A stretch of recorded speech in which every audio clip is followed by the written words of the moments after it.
सकाळचे 7 वाजले होते. कृष्णा नदीच्या पात्रात एक पोते तरंगत असल्याचे काही लोकांना दिसले.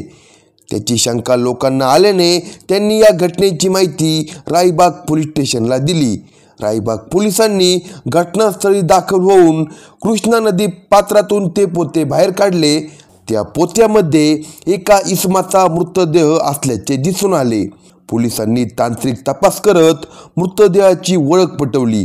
मृतदेह हा बस्तवाड येथील अण्णासाहेब उर्फ तुकाराम ओलेकर याचा असल्याची ओळख पटली.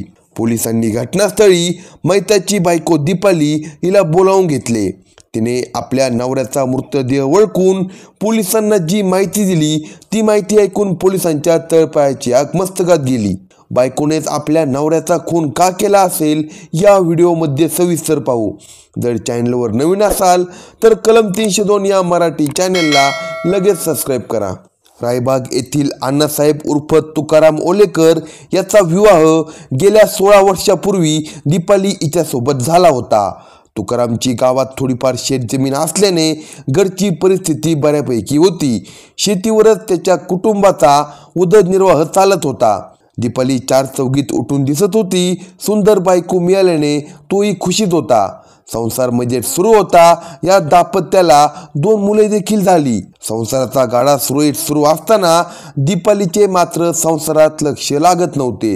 रिकामा वेळ व रिकामे मन तिला खायला उठत होते. तिच्या मनात कामुकतेची भावना प्रबळ होत होती. तिची जवानीची भूक आता नवऱ्याकडून भागत नव्हती असे तिला वाटू लागले होते. तिला मनसोक्त सुख देणारा कुणीतरी तर्नाबाण गडी हवा होता. बाईच्या मनात वासना दाटली की तिचा पाय घसरायला वेळ लागत नाही.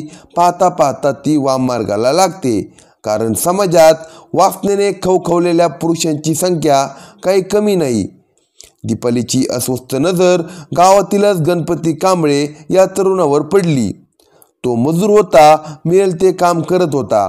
त्यामुळे कधीकधी तो तुकारामच्या शेतात कामाला येत होता. तेथे त्याची आणि दीपालीची ओळख झाली. कामाच्या निमित्ताने बोलचाली झाली. नंतर एकमेकांच्या संपर्कात आल्यावर त्यांच्यात मोबाईल फोन नंबरची देवघेव सुरू झाली. मोबाईल हे एक असे माध्यम झाले आहे की कधीही कुठेही कोणाशीही संपर्क करता येतो. दीपाली रिकामीच होती तर गणपती हाही तिच्या रूपावर भाळला होता. तो तिला अधूनमधून मेसेज पाठवू लागला. तीही त्याला उत्तर देऊ लागली. नंतर ते एकमेकांना कॉल करू लागले. फोनवरून तासनतास बोलू लागले. दोघातील बोलणे इतके वाढले की ते एकमेकांच्या कधी प्रेमात पडले हेच कळले नाही. 2 मुलांची आई असलेली दीपाली लाज लज्जा सोडून त्याच्याशी बोलत होती. तर तो तिच्यापेक्षा लहान असूनही तिच्याशी कामक्रीडा करण्याची स्वप्ने पाहत होता. दोघांच्याही मनात वासनेची आग भडकली.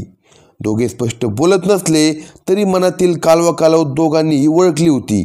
बोलता बोलता तो तिला म्हणाला, आपण दोघे कुठेतरी फिरायला जाऊ.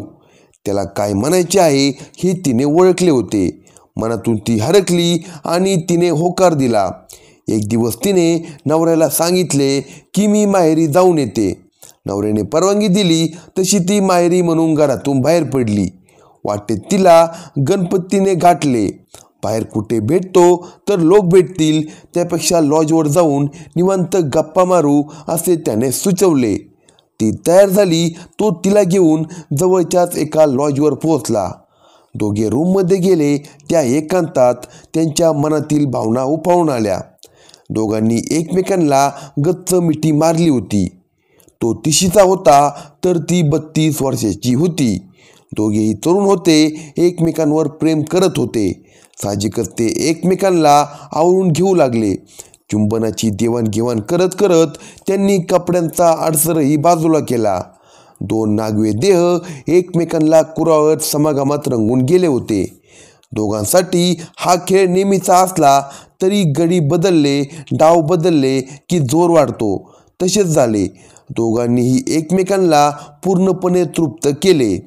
मग त्यांनाही चटकच लागली होती.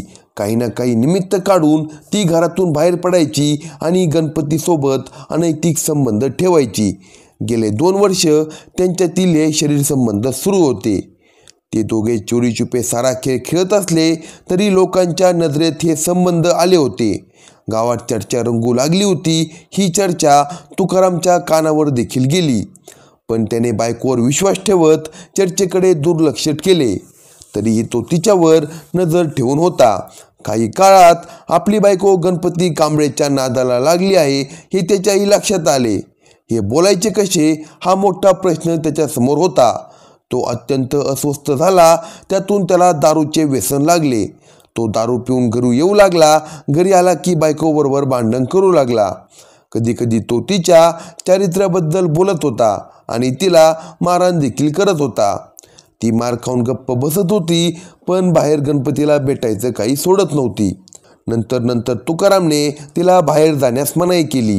तो तिला एकटीला बाहेर कुठे सोडत नव्हता.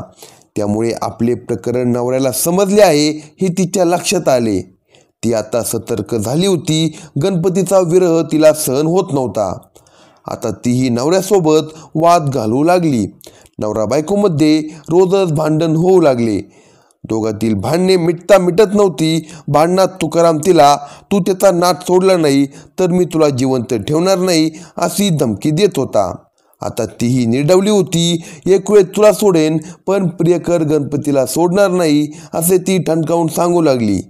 नवरा बायकोची भांडणे बऱ्याच वेळेला पै पाहुण्यांनी सोडवण्याचा प्रयत्न केला, पण प्रकरणच गंभीर असल्याने भांडण मिटवणे कोणालाही जमले नाही. तिकडे तिने प्रियकर गणपती कांबळे याला सांगून टाकले की तुला मी पाहिजे असेल तर माझ्या नवऱ्याला आधी मारून टाक. आपल्या मार्गातील अडसर दूर करण्यासाठी तोही तयार झाला होता. दीपालीचा नवऱ्यासोबतचा वाद धुमसत होता. तिच्यात सुधारणा होत नसल्याने त्याने तिला माहेरी पाठवून दिले. तीही रागाच्या भरात माहेरी निघून गेली, परंतु तिच्या डोक्यात मात्र वेगळाच विचार सुरू होता. गावासमोर आपल्याला बदनाम करणाऱ्या नवऱ्याला आता सोडायचे नाही, त्याला कायमचा धडा शिकवायचा याचा तिने विचार केला. आता ती थंड डोक्याने एक एक चाल खेळू लागली. सुरुवातीला तिने मध्यस्थीमार्फत नवरा तुकाराम याची माफी मागितली. मी पुन्हा वाईट वागत नाही असे तिने सांगितले. त्यानेही तिला माफ केले. ती परत त्याच्याकडे राहायला आली. माफी मागून ती आली असली तरी 2च दिवसात म्हणजे बुधवार दिनांक 5 फेब्रुवारी 2025 रोजी तिने प्रियकर गणपतीला रात्रीच्या सुमारास फोन करून घरी येण्यास सांगितले होते. दरम्यान नेहमीप्रमाणे रात्री तुकाराम फुल दारू पिऊन घरी आला आणि त्याने दीपालीसोबत भांडण काढले. नवरा बायकोचा वाद पेटतच गेला. दरम्यान तिचा प्रियकर गणपती आला. त्याला बघून तुकाराम जास्त चिडला. त्यालाही तो शिव्या देऊ लागला. मग मात्र दीपाली आणि गणपती एक झाले आणि त्या दोघांनी मिळून तुकारामला मारहाण करण्यास सुरुवात केली. त्याला खाली पाडून लाथाबुक्क्यांनी ते दोघे मारू लागले. तो दारूच्या नशेत होता आणि त्या दोघांपुढे त्याची ताकद कमी पडत होती. त्यामुळे तो शिव्या देण्याशिवाय काही करू शकत नव्हता. त्याच वेळी दीपालीने गणपती याला इशारा केला, याला मारूनच टाक.